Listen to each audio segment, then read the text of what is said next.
So both of those things, the intellect and the emotions, although as we discussed,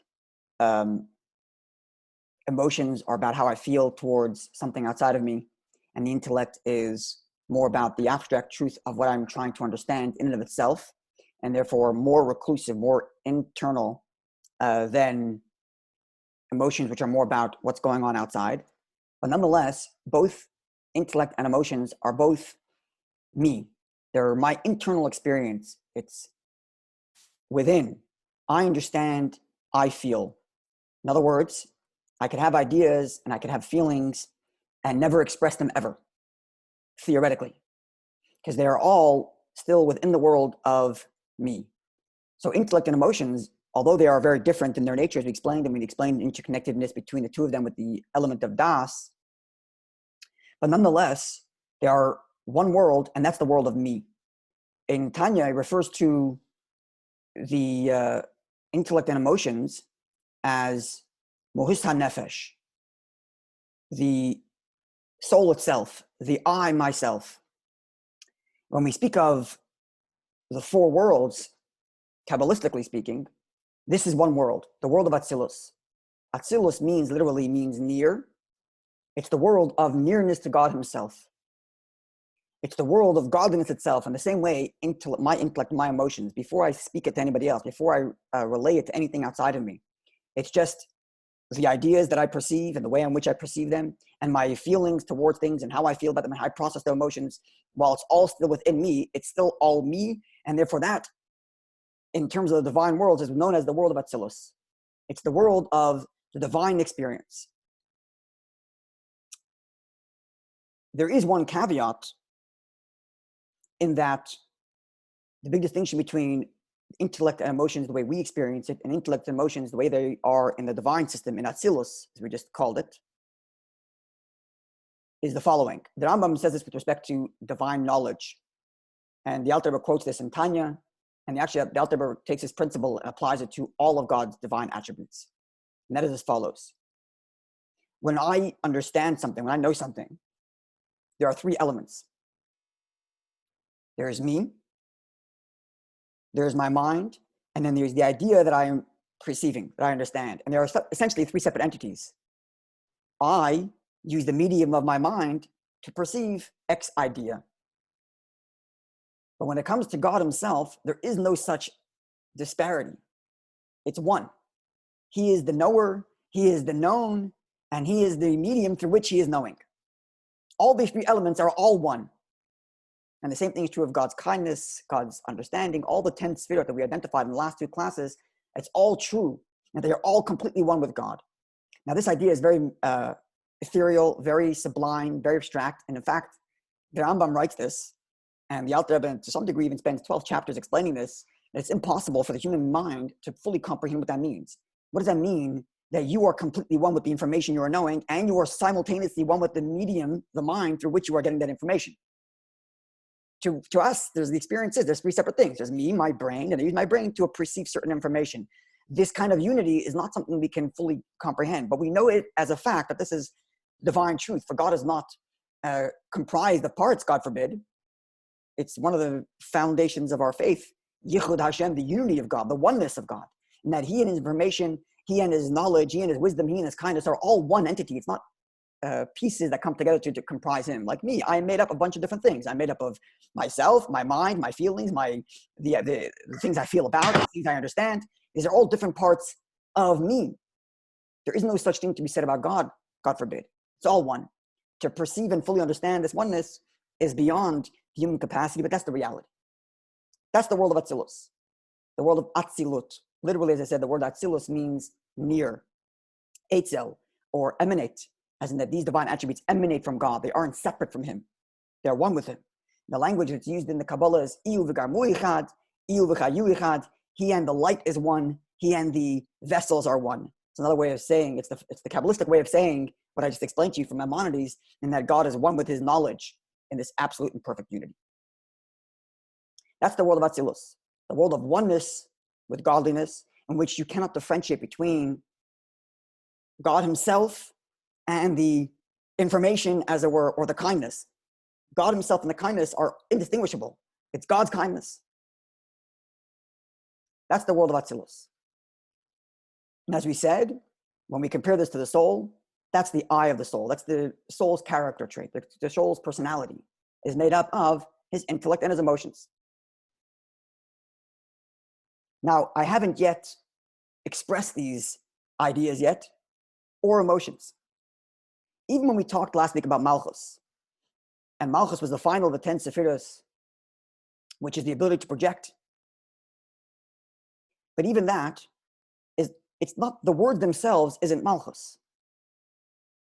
Malchut is my capacity to project, even before I've uttered a word. It's an innate capacity, an innate ability.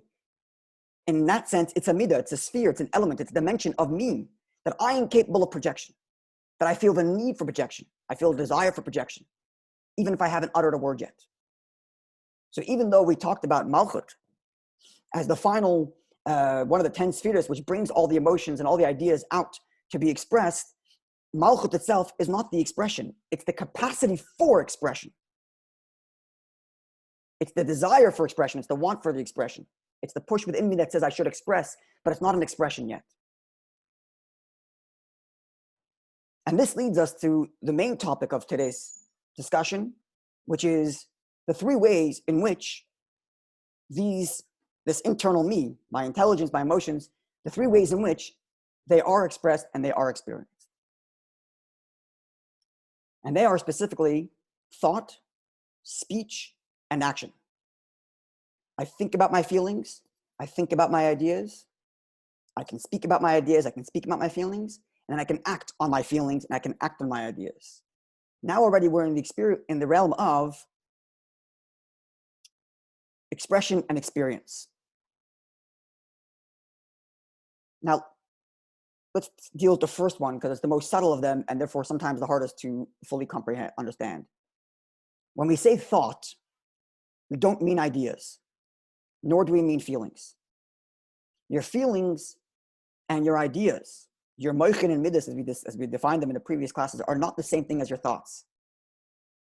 Your thoughts are the place where you experience your feelings and your ideas. What's the proof? The proof is that you can stop thinking about your feelings and they don't go away. Just because right now I'm thinking about something else doesn't mean I don't feel about that thing anymore. That means that my feelings are one thing and my thoughts are something else. Now I'm going to use my thoughts to dig into me and find my feelings about so-and-so or about such and such. Same thing is true with ideas. And this is more obvious. I have lots of ideas, even if I'm not thinking about them. In fact, I could be thinking about absolute rubbish. So thought is like an empty canvas that I can put a bunch of things on. So it's important to make this distinction between thought and my feelings and my intelligence. My feelings, my intelligence, my moichin and midas, my ideas and my feelings, they define me. My thoughts don't define me. My thoughts are the medium through which I experience me. Now, this is crucial because what this tells you is, even if you cannot control the way you feel about something, you can control what you think about. So even if I feel very negatively about something, I can decide not to think about that feeling. Even if I cannot, on a dime, decide not to feel a certain way. That's much more difficult. A certain thing gets me irritated. To change that all of a sudden I'm not going to get irritated by that thing is very difficult to do. But I can choose not to think about the thing which irritates me. Because my thoughts are not the same thing as my feelings. My feelings are one with me.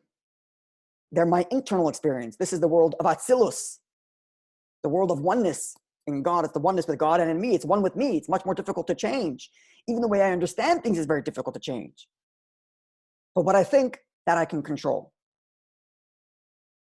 I can think about something that I don't want to, or don't understand, or think about just nothing. So this is the first way in which we experience our internal experience is thought. Now, what I just told you now helps you understand why In Chabad, we refer to thought, speech, and action, the three items of our subject today, as levushim, garments. We call them garments for two reasons. Number one, now that we've identified what thought is just the capacity to think, and what I think about is entirely separate and my choice, right?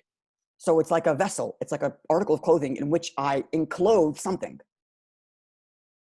So thought is just the ability to think, and then I can invest in that, enclose in it some idea, some feeling, to think about some feeling, to think about some idea, to think about somebody else's idea, think about somebody else's feeling. So that's number one reason why it's called clothing, because it in and of itself doesn't have anything. It's only a container in which I can put something into. It's an article of clothing in which the body itself will go in. The body itself being, in the metaphor here, being the idea or the emotion, and that's enclosed in those thoughts. Reason number one why it's called clothing. Reason number two is because I can change them. I can change my clothing, and I can change my thought. I can stop thinking about something or start to think about something.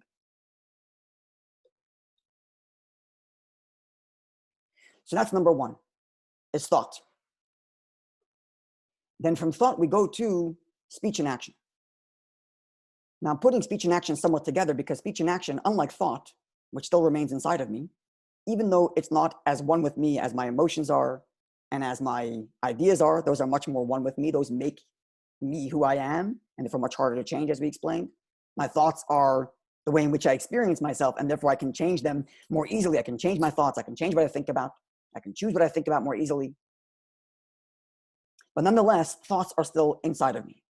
And therefore in Chassidus, it's called levush hapnimi, the internal garment, the internal clothing, because it's the way in which I experience myself. Then there is speech and action. Speech and action are both outside of me, with a big difference. Speech is always connected to me. It's outside of me, but it's connected to me. And two things happen as a result of that. When someone is speaking, you know that there's a speaker nearby.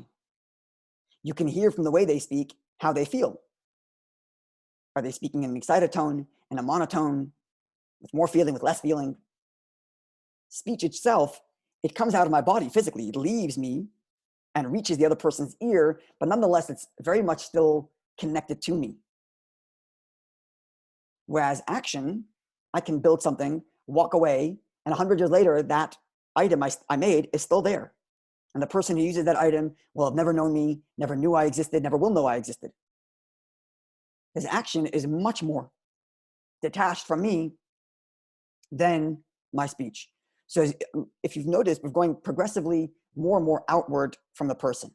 We started off with the intelligence and the emotions. That's in me.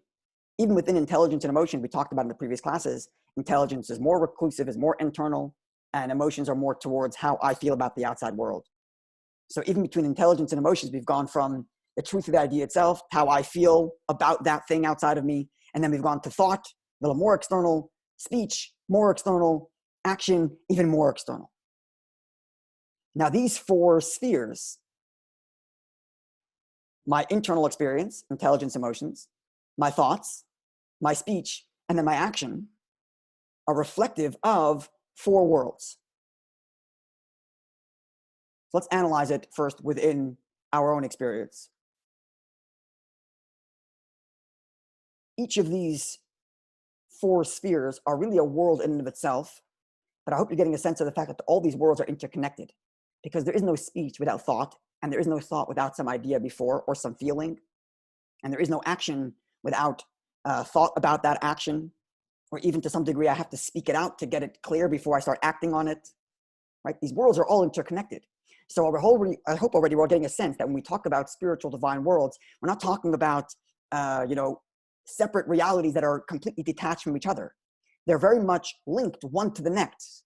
In fact, the word we use in Chassidus is hishtalshalut, which means a chain, in which one world is linked to the next world, linked to the next world, linked to the next world. In the same way, my ideas and my emotions are linked to the way I think, which is then linked to the way I speak, which is then linked to the way I act. And each of these things evolve or devolve one to the next. So likewise is true in the divine spiritual world. You have the world of Atzilus. the world of divine emotions, divine intelligence. It's the divine itself, as it were. But then you get from the world of the divine itself is enclosed, again using that word enclosed, and projected into three different spheres of reality. A world of thought, a world of speech, and a world of action. In Hebrew, in Kabbalah, they're identified as Beriah, Yetzirah, and Asiya. The first world, the world of Beriah, the world of divine thought, is the world which is most intimately connected to the divine itself. In the same way my thoughts are most intimately connected to me, the only place for me to experience my emotions is in my thought. And the only place for me to experience my ideas are in my thoughts.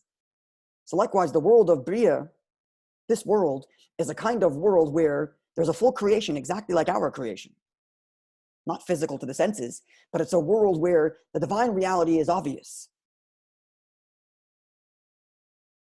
It's not one with the creator like Atzilus. The world of Atzilus is the world of the divine spheres themselves. This is a divine entity. Chesed, divine kindness, is a divine entity. That's the world of Atzilus. The world of Beriah is a world in which we can discover and think about divine kindness in a way in which divine is so obvious. In the same way, in my thoughts, you can barely distinguish between me and my thoughts. It's very difficult to distinguish between my thought and then the idea for which I'm thinking about. For example, just give an example, a simple one. I feel hungry. There's a split second when I have a feeling, and then it takes a couple of seconds later, and then I start to think about, oh, I'm hungry. Once you're thinking I'm hungry, you can, in theory, in your mind, parse between the thoughts, I am hungry, versus the actual push in my body that says, I need to get food. So there's a bit of a distinction between me, myself, my feeling of hunger, and then there is me thinking about the fact that I'm hungry. But it's extremely indistinguishable. It's almost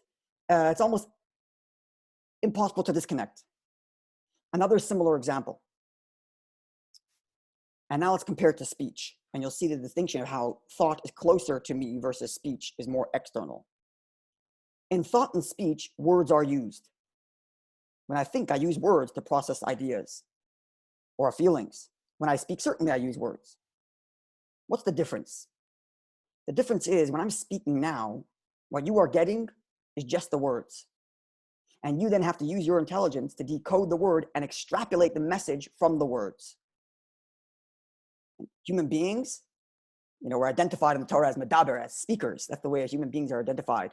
We're very intelligent, and we can very quickly and very rapidly decode very complex ideas and emotions from the words that are delivered to you.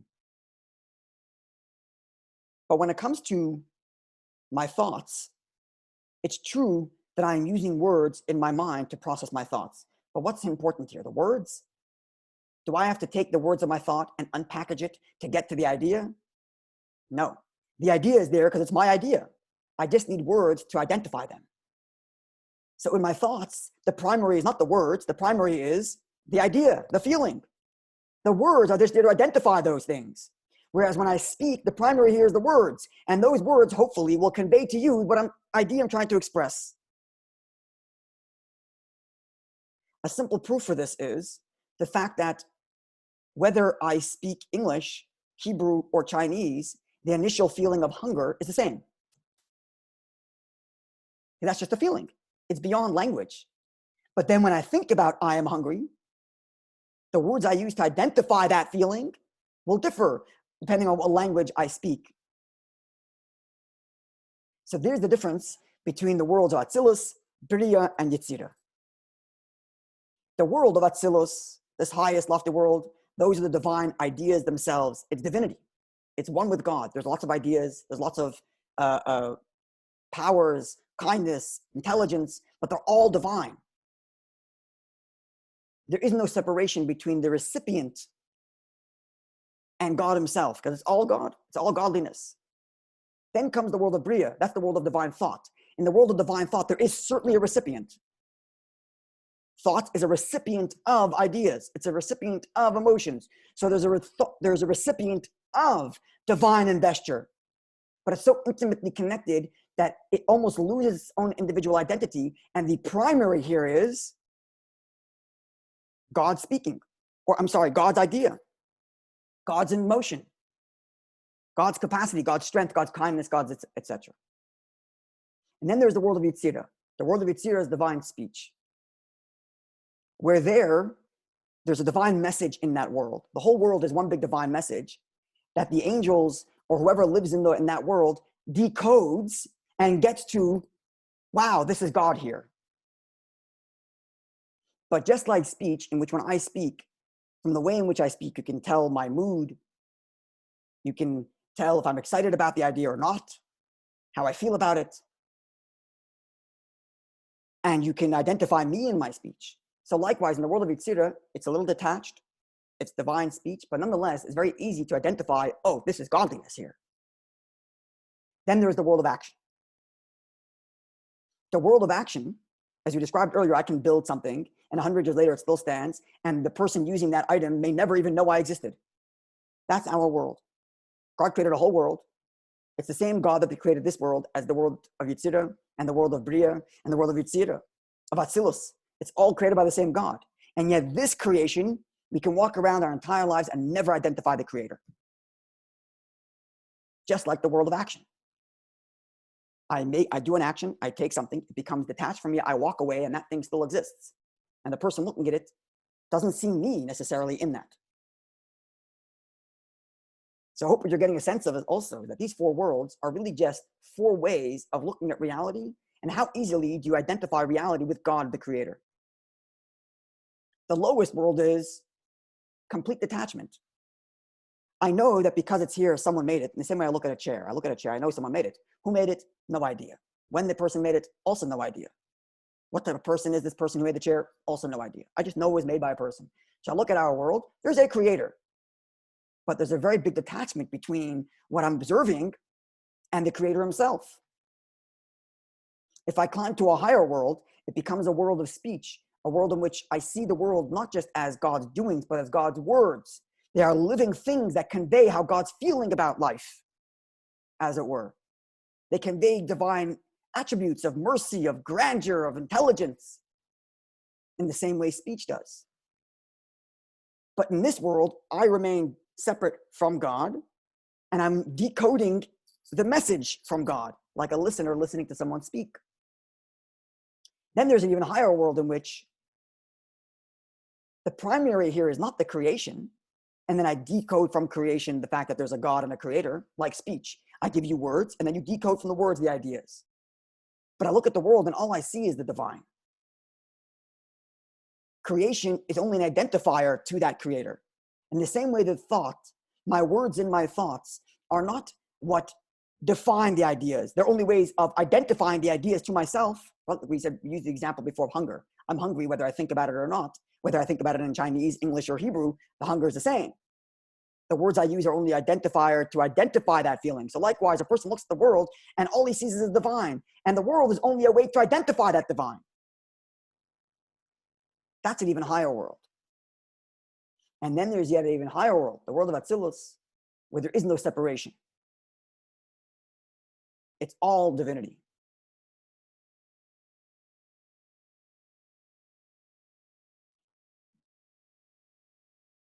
So there's two things that I hope you're getting a sense of. Number one is, one of the questions we posted in the description of this group, of this class is, where do these four worlds exist and why should I care? Well, they all exist everywhere. It's a question of how you perceive reality. Well, of course, we live in the world of Asiya, the lowest world of action, because we're physical, corporal beings. But in our minds, we could ascend to other worlds, as it were, by looking at reality in a different way. If I see the world as a detached entity from the creator, then I am engaging in this low world of action, where all I have is the result of God's handiwork, and God, as it were, is detached from the project. But I can, in my mind, ascend to a loftier world where I look at this world around me and I see it as God's word. I see it as a message that I can easily decode. Oh, wow, look at God's grandeur here. Wow, look at God's kindness here. Look at God's intelligence here. Look at God's might here. The world of speech. And then I can ascend to an even higher world.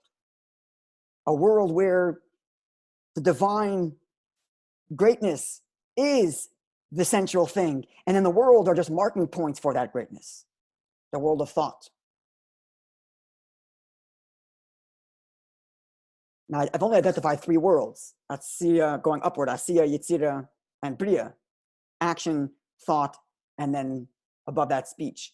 And I'm stopping at this point, before I get to the next point, to say that in much of Hasidic literature, Hasidim are enjoined to contemplate on these 3 realms specifically. Because these are realms that we can relate to. Because the reality is, as sentient beings, we feel a sense of independence. And the best thing we can do is to try to look past that and see divine reality. To get to the highest world of Atzilus, where there's no separation between me and God, is an extremely lofty level. And in places in Chassidus, it talks about this being a unique experience of our forefathers. But to some degree, getting out of the world, at least in the world of action, we shouldn't see this world just merely as a thing that God made and that's it. To be able to look past that and say, there's divine message embedded in here. There's a divine feeling embedded in here. That's something we can do. That's something that is expected. These lower worlds of thought, speech, and action, Beriah, Yetzirah, and Asiya, those are worlds that we can engage with in our minds and in the way we feel, the way we look at the world, the way we perceive and understand the world. And I'm going to leave you with one final thought. The 2 worlds of thought and speech of Beriah and Yetzirah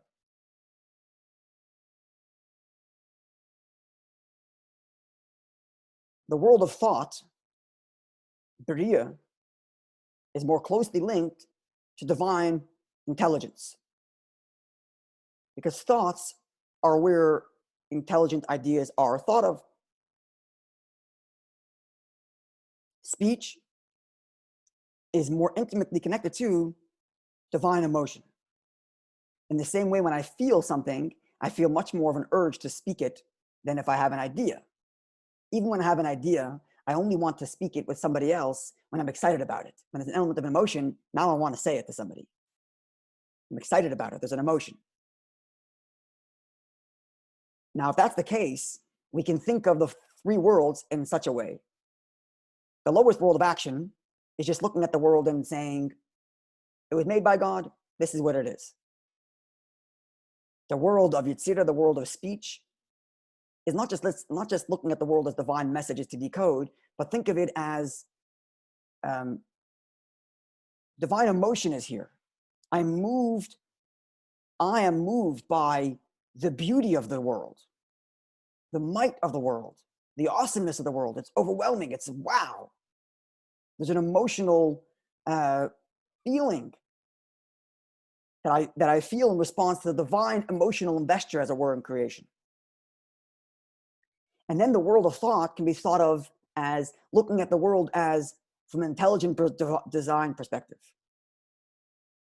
You know, like a scientist might come to such a world. A scientist might come to a world and say the incredible, not the beauty, but the incredible genius of the interconnectedness of our world, from the tiniest microbe to the greatest of galaxies. There's an intelligent beauty to this. That's the world of Beriah, it's the world of thought. The world of Atzilus, where it's not about the intelligent design, and it's not about the divine grandeur and greatness and beauty, but it's about God himself. Which leads me to sharing with you a parable, a mashal my father uses to explain these four worlds. And it's a brilliant parable, and I hope after this class you can appreciate it. It goes like this. 4 people look at a painting, the same painting, and each of the 4 people have a different reaction. One person looks at it and says, this painting, the person must have used these materials, it must have taken X amount of time, and I could sell it for X amount of dollars. So this person's looking at just the physicality of the painting. The next person looks at the same painting and says, the mood of the artist at the time of painting must have been such and such. And as a result, this person is moved by that emotion. This person's went up a world. He's went from the world of Asiya, the world of action, to the world of speech, the world of emotion, Yetzirah. The next person looks at the same painting and says, the artist is brilliant. The artist is brilliant. The way in which he moved this and the way in which he mixed the colors here, appreciating the artist's intelligence. He's gone to the world of Beriah, the world of thought. And then finally, another person looks at the painting and says, wow, the artist must be such and such a type of person. Looking at the same painting, not looking at the physicality of the painting, not looking at the emotion of the painting, not looking at the intelligence of the painting, but thinking of the painter himself. That's the world of Atzilus. Those are the four worlds of Asiya, Yetzirah, Beriah, and Atzilus. Action, detachment, speech / emotion, thought / intelligence, and finally, the world of divine itself. I hope you got a sense of how much there is to know about this. This is kind of a tip of the iceberg kind of thing. And God willing, next time we'll look at divine will, divine pleasure, and divine transcendence, which reaches beyond even these four worlds as we just described in the last few weeks. If you have any questions, you can unmute. Well, you're welcome to ask.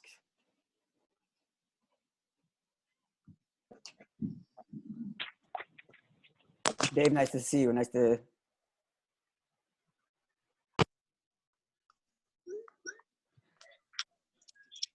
Thank you all for joining. Thank you. Thank you, Rabbi. Started at 9. Oh, sorry. If you have any My fault. questions or anything, for anything something wasn't clear, please feel free. No problem. No problem. Sorry, I have it recorded though. Do you? Yeah.